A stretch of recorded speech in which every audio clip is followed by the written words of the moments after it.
수년 동안 매일 누군가와 이야기를 나누면서도 상대방이 대답할 틈을 단 한 번도 주지 않는다고 상상해 보십시오. 정말 이상하게 들리지 않습니까? 하지만 솔직히 말해서 이것이 바로 많은 사람들이 기도하는 방식입니다. 사람들은 하나님께 나아갑니다. 그리고 말을 합니다. 구하고 또 구합니다. 마음속에 모든 것을 쏟아낸 다음 그냥 자리를 떠납니다. 멈춤도 없고 고요함도 없으며 응답을 들을 공간도 내어주지 않습니다. 그러고 나서 사람들은 왜 기도가 여전히 메마르고 멀게만 느껴지는지, 왜 늘 일방통행처럼 느껴지는지 의아해합니다. 하지만 여기에 진실이 있습니다. 기도는 결코 독백이 되어서는 안 됩니다. 기도는 영적인 교제가 되어야 합니다. 하나님께 그저 일방적으로 말하는 것과 하나님과 대화하는 것 사이에는 엄청난 차이가 있습니다. 왜냐하면 하나님께 말만 하는 것은 단순한 일과가 될 수 있지만 하나님과 대화하는 것은 깊은 관계가 되기 때문입니다. 어쩌면 여러분의 기도가 마땅히 누려야 할 만큼 생동감 있게 느껴지지 않는 이유는 하나님이 침묵하시기 때문이 아닐지도 모릅니다. 어쩌면 여러분의 기도 생활이 아직 온전한 대화로 발전하지 못했기 때문일 수도 있습니다. 만약 여러분의 마음 한구석에서 기도는 최근에 느꼈던 것보다 훨씬 더 깊어져야 한다는 것을 깨닫고 계신다면 이 시간을 끝까지 함께 해 주십시오. 왜냐하면 오늘 우리는 하나님께 그저 말만 하는 것이 아니라 하나님과 진정으로 대화하는 5가지 강력한 방법에 대해 이야기할 것이기 때문입니다. 이 방법을 통해 여러분의 기도 생활은 그 어느 때보다 더 생생하고 개인적이며 강력해질 것입니다. 이 메시지가 마음에 와닿으신다면 잠시 시간을 내어 이 영상에 좋아요를 눌러주시고 이 메시지가 필요한 사람들과 공유해 주십시오. 그리고 최근 여러분의 기도 생활은 어떠했는지 댓글로 남겨주시기 바랍니다. 첫 번째, 기도를 연설처럼 하는 것을 멈추십시오. 많은 사람들이 기도 중에 하나님과 연결되어 있다고 느끼지 못하는 가장 큰 이유 중 하나는 무의식적으로 기도를 하나의 연설로 만들어버렸기 때문입니다. 그들은 하나님께 나아와 자신이 계획한 모든 것을 말하고 필요한 것을 구한 뒤 자리를 떠납니다. 멈춤도 없고 여유도 없으며 고요함도 없습니다. 그 순간 하나님께서 자신과 소통하고 싶어 하실지도 모른다는 기대감조차 없습니다. 그들은 기도를 머물러야 할 안식처가 아니라 끝내야 할 숙제처럼 여깁니다. 그리고 시간이 지나면서 그러한 패턴은 기도 경험에서 생명력을 조용히 앗아갑니다. 자신도 모르는 사이에 오직 자기 자신만 말하는 일방적인 대화를 하나님과 나누게 되는 것입니다. 응답할 공간이 없다면 진정한 교류도 있을 수 없기 때문입니다. 바로 이 지점에서 많은 사람들이 아주 깊고 중요한 사실을 놓치고 있습니다. 하나님은 건의함이 아니십니다. 그분은 우리와 관계를 맺고 싶어 하시는 아버지이십니다. 즉, 기도는 위를 향해 쏟아내는 영적인 연설이 아닙니다. 기도는 여러분의 마음과 하나님의 마음이 만나는 자리입니다. 그곳은 여러분의 목소리가 들려질 뿐만 아니라 여러분이 듣는 법을 배우는 곳이기도 합니다. 누군가에게 일방적으로 말하기만 할 때 여러분은 그저 방송을 하는 것과 같습니다. 하지만 누군가와 함께 대화할 때 여러분은 서로 연결되며 이는 완전히 다른 차원의 경험입니다. 그리고 이것이 바로 하나님께서 여러분과 맺고 싶어 하시는 관계의 모습입니다. 예레미야 33장 3절에는 너는 내게 부르짖으라 내가 내게 응답하겠고 라고 기록되어 있습니다. 이 구절이 강력한 이유는 기도가 결코 우리의 말에서 멈추도록 설계되지 않았음을 상기시켜주기 때문입니다. 하나님은 내가 내게 응답하겠고 라고 말씀하십니다. 이는 기도가 단순히 말하는 것만을 의미하지 않음을 뜻합니다. 기도는 하나님의 음성, 그분의 평안, 그분의 인도하심을 받아들이고 속도를 늦추며 깨어있고 그분이 일하실 공간을 마련하기 위해 충분히 머무르는 법을 배우는 것입니다. 멈추어 서지 않는다면 하나님께서 이미 말씀하고 계셨다는 사실조차 영영 깨닫지 못할 수도 있습니다. 많은 사람들이 이것을 제대로 배운 적이 없습니다. 기도하는 법은 배웠지만 기도가 영적인 교제가 될 때까지 기도 안에 머무르는 법은 항상 배우지 못했습니다. 여러분의 기도 생활이 변화되기를 원하신다면 가장 먼저 해야 할 변화는 이것입니다. 기도를 연설처럼 하는 것을 멈추십시오. 기도를 관계처럼 여기기 시작하십시오. 서둘러 기도를 끝내려는 마음을 내려놓고 하나님과 연결될 공간을 만들기 시작할 때 기도는 훨씬 더 강력해집니다. 두 번째, 여러분을 진정으로 아시는 분에게 말하듯 하나님과 대화하십시오. 이 두 번째 포인트는 아주 중요합니다. 기도가 멀게 느껴지기 시작하는 한 가지 이유가 바로 여기에 있기 때문입니다. 많은 사람들이 영적으로 들리지만 전혀 개인적이지 않은 방식으로 기도를 합니다. 그들은 정제된 단어, 격식을 차린 문구, 종교적인 언어를 사용하며 때로는 자신도 모르는 사이에 자신의 진짜 모습보다는 쓰여진 대본처럼 말하기 시작합니다.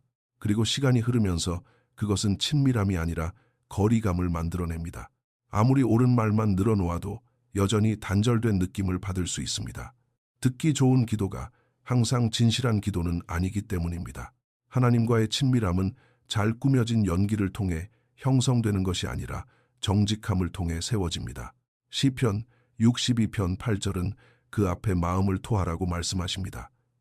이것은 연기를 위한 언어가 아니라 관계를 위한 언어입니다. 정제된 단어나 교회에서 쓰는 거룩한 용어, 영적으로 보이는 가짜 모습이 아니라 여러분의 실제 마음, 진실한 여러분의 모습을 하나님께 가져오라는 뜻입니다. 여러분의 혼란, 실망, 좌절, 연약함, 간절함, 질문, 기쁨, 그리고 두려움까지 모두 그분께 가져가십시오. 여러분을 진정으로 아시는 분에게 말하듯 대화하십시오.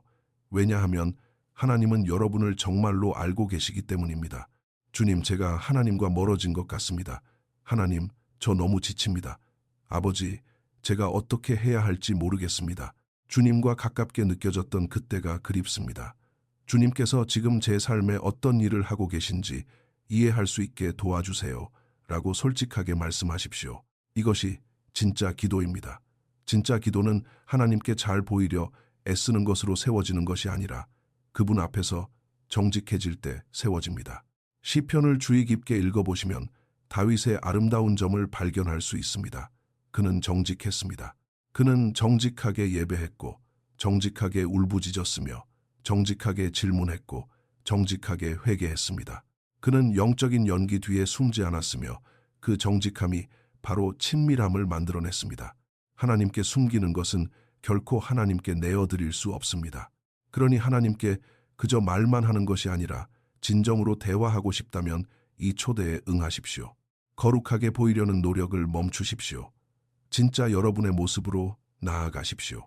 하나님은 여러분의 정제된 모습이 아니라 여러분의 진실한 마음을 원하십니다. 세 번째, 귀를 기울일 수 있을 만큼 충분히 오래 침묵하는 법을 배우십시오. 어쩌면 이 포인트가 오늘 메시지에서 가장 중요할지도 모릅니다. 기도가 진정한 대화라면 여러분의 목소리로만 채워져서는 안 되기 때문입니다. 하지만 바로 이 부분에서 많은 믿음의 사람들이 가장 크게 어려움을 겪습니다. 그들은 기도합니다. 말합니다. 모든 것을 쏟아냅니다. 그러고는 하나님을 의식할 수 있을 만큼 고요해지기도 전에 그 자리를 떠납니다. 기도가 일방통행처럼 느껴지는 이유가 바로 여기에 있을 때가 많습니다. 하나님이 침묵하셔서가 아니라 우리가 들을 수 있는 공간을 내어드리지 않았기 때문입니다. 대화는 누군가 응답을 하고 여러분이 그 응답을 받을 때까지 충분히 머무를 때 비로소 완성됩니다. 시편 46편 10절은 이르시기를 너희는 가만히 있어 내가 하나님 됨을 알지어다 라고 말씀하십니다. 고요함은 중요합니다. 왜냐하면 하나님은 종종 부드럽고 조용하게 말씀하시기 때문에 분주한 마음으로는 쉽게 지나쳐 버릴 수 있기 때문입니다. 여러분의 삶이 항상 시끄럽고 쫓기듯 바쁘고 꽉 차 있다면 하나님께서 여러분에게 다가가려 하시는 그 손길을 놓쳐버릴지도 모릅니다. 귀를 기울인다는 것이 항상 귀에 들리는 음성을 듣는 것을 의미하지는 않습니다. 때로는 내면의 강한 감동, 영혼에 떠오르는 말씀, 갑작스러운 깨달음, 깊은 찔림, 평안, 인도하심, 혹은 하나님께서 여러분의 마음에 계속해서 주시는 어떤 무게감을 통해 말씀하십니다. 여러분이 항상 움직이고 항상 서두르고 항상 기도를 빨리 끝내버린다면 그분이 부드럽게 반복해서 주시는 메시지를 계속 놓칠 수밖에 없습니다. 여기 아주 단순하지만 강력한 방법이 있습니다. 기도를 마친 후 곧바로 자리를 뜨지 마십시오. 그 자리에 머무르십시오. 잠시 주님과 함께 앉아 계십시오. 그것이 낯설게 느껴질지라도, 침묵이 흐를지라도, 처음에는 어색하게 느껴질지라도 그저 머무르십시오. 주님, 제게 무슨 말씀을 하고 계십니까? 제가 무엇을 깨닫기를 원하십니까? 제 마음속에 무엇을 조명하고 계십니까? 라고 여쭈어 보십시오. 그리고 귀를 기울이십시오. 왜냐하면 가장 깊은 기도의 순간은 여러분이 한 말에서 발견되는 것이 아니라 그 말이 끝난 후에 일어나는 일 속에서 발견되기 때문입니다. 바로 그곳에서 기도는 단순한 일과가 아니라 진정한 관계가 되기 시작합니다. 네 번째, 여러분의 예상과 다른 모습일지라도 하나님의 응답을 기대하십시오. 이 네 번째 포인트는 모든 것을 바꿔놓습니다. 많은 사람들이 기도를 하지만 진정으로 하나님의 응답을 기대하지는 않기 때문입니다. 그들은 하나님이 들어주시기를 바랍니다. 무언가 변하기를 바랍니다. 하나님이 가까이 계시기를 바랍니다. 하지만 하나님이 활발하게 일하시고 함께 하시며 교제하기를 원하신다는 생생한 인식 속에서 항상 기도하지는 않습니다. 그리고 그것은 기도의 태도 전체에 영향을 미칩니다. 응답을 기대하지 않고 누군가에게 말할 때 그 상호작용은 얕아질 수밖에 없습니다. 하지만 누군가가 내 곁에 있고 나와 대화하기를 원한다는 사실을 진정으로 믿을 때 모든 것이 달라집니다. 기대감은 그분의 임재를 향해 우리 마음을 깨워주기 때문입니다. 여러분의 마음이 깨어날 때 기도는 살아 움직이기 시작합니다. 요한복음 10장 27절은 내 양은 내 음성을 들으며 라고 말씀하십니다. 이는 하나님과의 관계를 보여주는 특징 중 하나가 단순히 그분께 말하는 것뿐만 아니라 그분의 음성을 인식하는 법을 배우는 것임을 상기시켜 줍니다. 이것은 아주 중요합니다. 왜냐하면 하나님은 분명히 응답하시기 때문입니다. 사람들이 기대하는 방식이 아닐 수도 있고 육성의 소리가 아닐 수도 있으며 즉각적이지 않을 수도 있지만 그분은 분명 응답하십니다. 평안 찔림, 말씀 지혜, 깨달음, 절제 방향의 전환, 닫힌 문, 열린 문, 혹은 여러분의 마음에 계속해서 주시는 어떤 감동을 통해 응답하실 수 있습니다. 만약 여러분이 그것을 기대하지 않는다면 그 응답을 완전히 놓쳐버릴 수도 있습니다. 기대감이 중요한 이유가 바로 이것입니다. 하나님께서 실제로 참여하고 계시다는 것을 의식하며 기도하기 시작할 때 기도는 훨씬 더 생명력을 얻게 됩니다. 시편 5편 3절에는 여호와여, 아침에 주께서 나의 소리를 들으시리니 아침에 내가 주께 기도하고 바라리이다 라고 기록되어 있습니다. 기도하고 바라리이다 라는 이 표현은 참으로 강력합니다. 그저 기도하고 돌아서는 것이 아닙니다. 기다리십시오. 기대하십시오. 마음을 열어두십시오. 때로는 메마른 기도 생활과 살아있는 기도 생활의 차이가 하나님께서 갑자기 더 많이 말씀하시기 시작했기 때문이 아니라 여러분의 기대감이 더 강해졌기 때문일 때가 있습니다. 그리고 기대감을 가지고 기도하기 시작하면 기도는 더 이상 공허하게 느껴지지 않습니다. 여러분의 마음이 그저 허공에 대고 말하는 것이 아니기 때문입니다. 진정으로 그곳에 계신 분, 살아계신 분, 여러분이 아직 이해하지 못하는 방식으로라도 기꺼이 응답하실 준비가 되어 있으신 분과 대화하고 있는 것입니다. 다섯 번째, 영적인 순간뿐만 아니라 평범한 일상 속으로 하나님을 초대하십시오. 이 마지막 포인트는 매우 중요합니다. 많은 사람들이 기도를 통해 하나님과 가까워지는데 어려움을 겪는 이유 중 하나가 바로 이것이기 때문입니다. 사람들은 오직 공식적인 기도 시간, 묵상 시간, 예배 시간, 잠들기 전이나 큰 위기가 닥쳤을 때만 하나님께 말씀드립니다. 하지만 삶의 나머지 시간들은 하나님을 거의 의식하지 못한 채 흘러가 버리곤 합니다. 그렇게 되면 기도는 하나님과의 전체적인 관계에서 고립된 것처럼 느껴지기 시작합니다. 기도가 고립되면 친밀함도 자라나기 어렵습니다. 진정한 친밀함은 평범한 일상 속에 하나님을 포함시키는 법을 배울 때 형성됩니다. 즉, 기도는 특별한 순간에만 일어나는 것이 아니라 매일의 평범한 순간 속에서도 일어나야 합니다. 운전할 때, 걸을 때, 청소할 때, 일할 때, 누군가를 기다릴 때, 요리할 때, 스트레스를 받을 때, 결정을 내릴 때, 유혹에 직면할 때, 조용히 앉아 있을 때 그분과 대화하십시오. 여러분의 실제 삶 한가운데로 그분을 초대하십시오. 주님, 이 일에 도움을 주시옵소서. 아버지, 이 일에 지혜가 필요합니다. 이 시간을 주셔서 감사합니다. 이 순간에 저와 함께해 주시옵소서. 지금 당장 주님의 평안이 필요합니다. 라고 말씀하십시오. 평범한 일상에 하나님이 초대될 때 그 평범함은 거룩해지기 때문입니다. 이것이 바로 관계 중심적인 기도의 모습입니다. 하루 종일 하나님을 여러분의 삶에 개입시키기 시작할 때 기도는 외딴 종교적 행사가 아니라 매일의 교제가 됩니다.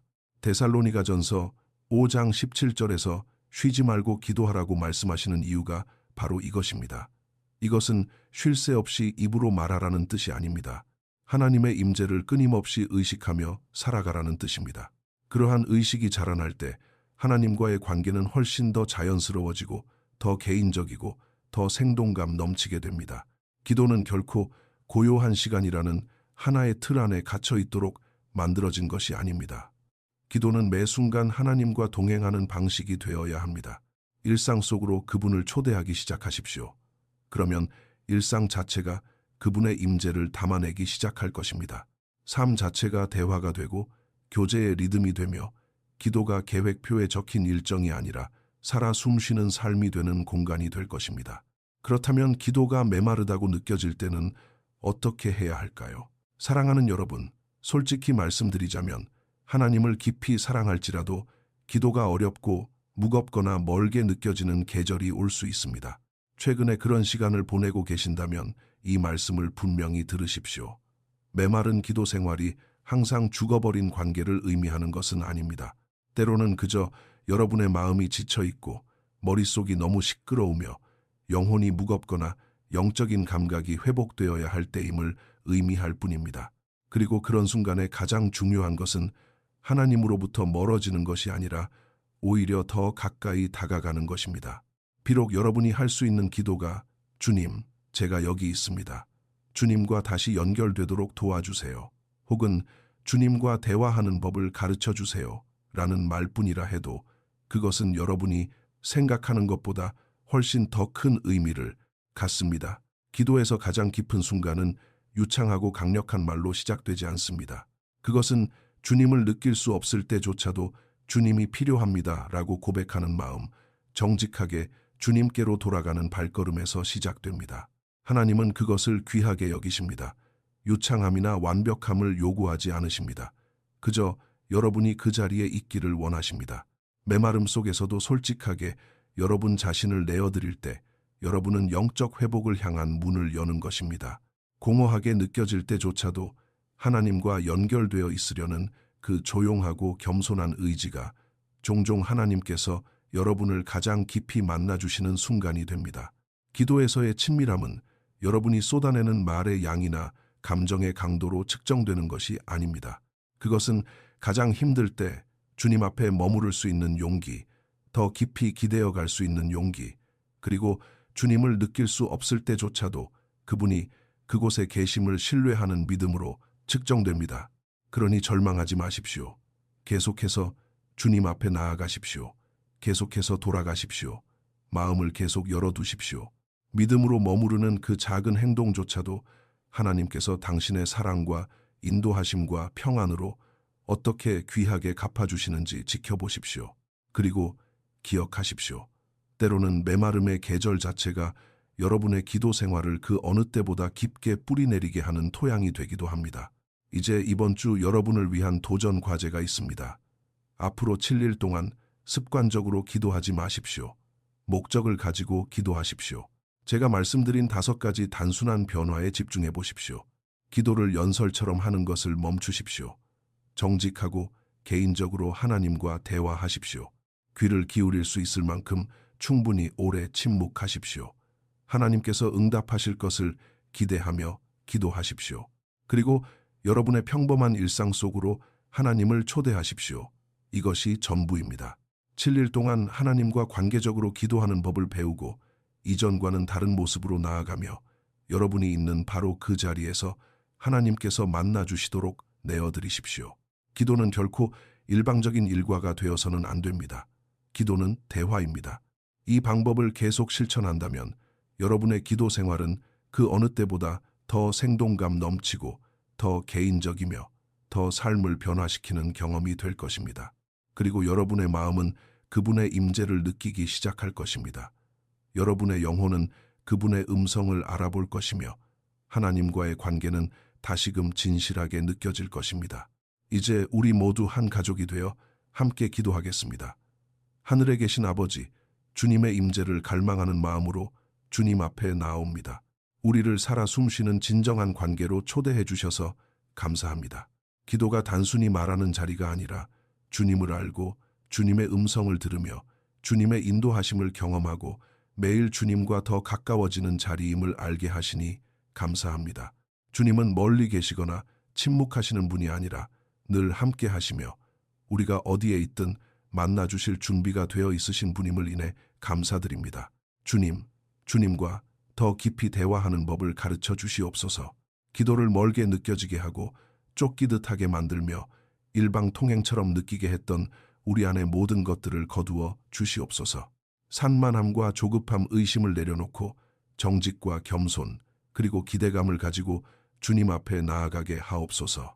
우리의 혼란, 질문, 두려움, 기쁨 그리고 심지어 깊은 갈등까지도 주님께 가져가는 법을 가르쳐 주시옵소서. 주님께서 이미 우리를 온전히 아시고 온전히 사랑하신다는 사실을 신뢰하게 하옵소서.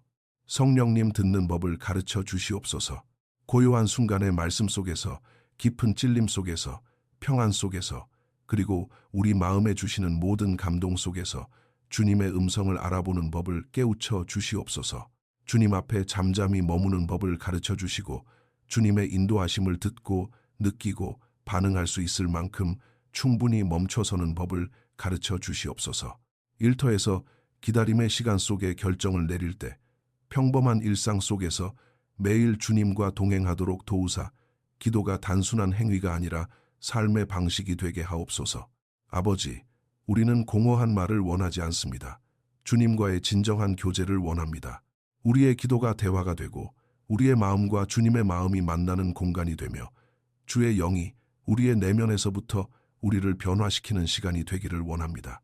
기대감을 가지고 깨어있는 마음으로 주님으로부터 받을 준비가 된 활짝 열린 마음으로 기도하는 법을 가르쳐 주시옵소서. 우리를 더 가까이 이끄시고 인내를 가르쳐 주시며 친밀함을 깊게 하옵소서. 기도가 메마르다고 느껴지는 계절에도 주님은 항상 가까이 계시고 항상 듣고 계시며 항상 신실하신 분임을 기억하게 하옵소서. 예수님의 이름으로 기도드립니다. 아멘. 사랑하는 여러분, 하나님께 그저 말만 하는 것이 아니라 하나님과 진정한 대화를 나누고 싶다면 이것을 기억하십시오. 기도는 잘 꾸며진 연기가 아닙니다. 기도는 관계입니다. 서두르는 것을 멈추고 연기를 멈추고 하나님 앞에 온전히 머무르기 시작할 때 기도에 관한 모든 것이 변하기 시작합니다. 기도는 살아 숨쉬게 됩니다. 매우 개인적인 것이 됩니다. 여러분의 마음이 진정으로 하나님의 마음과 만나는 안식처가 됩니다. 그렇다면 여러분께 묻겠습니다. 오늘 여러분의 기도 생활을 위해 실천할 한 가지는 무엇입니까? 아래 댓글로 남겨주세요. 여러분의 이야기를 진심으로 듣고 싶습니다.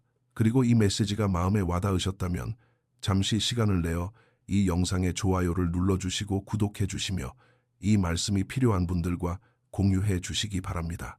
하나님과 친밀함을 쌓는 방법에 대한 저의 지난 영상을 아직 보지 못하셨다면 다음으로 꼭 시청해 보시기 바랍니다. 오늘 우리가 나눈 이야기와 완벽하게 이어지는 내용입니다. 기억하십시오. 하나님은 완벽한 단어를 요구하지 않으십니다. 그분은 여러분을 진정한 대화 속으로 초대하고 계십니다. 믿음 안에 굳게 서십시오. 주님 곁에 머무르십시오. 계속해서 주님 앞에 나아가십시오. 다음 영상에서 뵙겠습니다.